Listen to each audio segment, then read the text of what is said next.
We're back at Hartford, America East Media Day 2009, and joined now by the head coach of the University of New Hampshire Wildcats, Bill Herrion.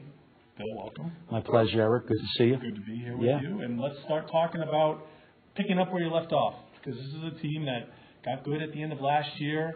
You found some consistency. Snap away from playing in the championship game. I mean, you must have liked how the team ended up. How do you carry that over to a New York? Well, no question. I think everything that happened at the end of the year for us at UNH with men's basketball was really positive. And we won 14 games, the most we've won in 14 or 15 years. We got to the semifinals and lost a heartbreaker to Binghamton in a game that we had a chance to win, but we didn't get it done.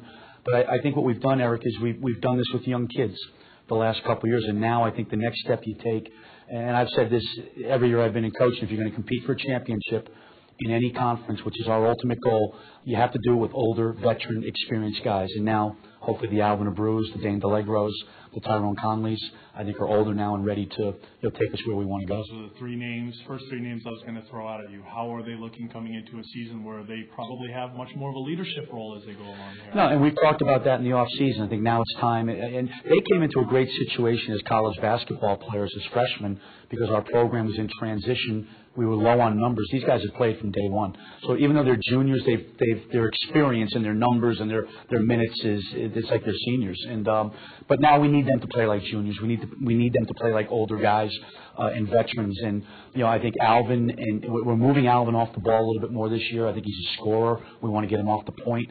And I think with Alvin and Tyrone, what we've talked about with both those guys is offensively their statistics have to improve. Their shooting percentage, their 3-point shooting percentage. And Dane DeLegro is as hard a playing big man as you're going to find in this league. He can rebound the basketball. Now he's got to get better offensively as well. Some of the faces and names maybe that we can look for. I know it's early. You haven't played your first game yet, but who are some of the players that you think may make an impact for you that haven't been in your program? Well, right now, the way we're in practice, we're going to Russell Graham, who played minutes for us last year as a freshman, is a sophomore now, and a freshman, Chandler Rhodes, who was at the Air Force Prep Academy last year, decided not to go to the Air Force Academy, and he came with us. He's a freshman. So we got a freshman and a sophomore right now battling out at the two-guard spot. I think a question mark, I think, going into the year this year is what are we going to get out of the four? Radar in grade 2 has been a rock for us the last couple of years. He's an intangible guy. He's a tough physical player.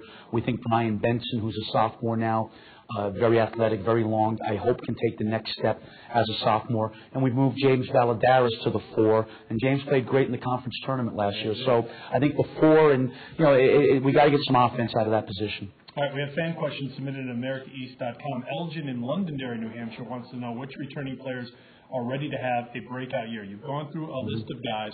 Who might we see jump into that upper echelon, maybe getting consideration maybe for first-team all-conference? I think it has to start with your older guys. I think any successful team, you win because you have veterans and you have experience, and you have guys that have been through the wars, so to say.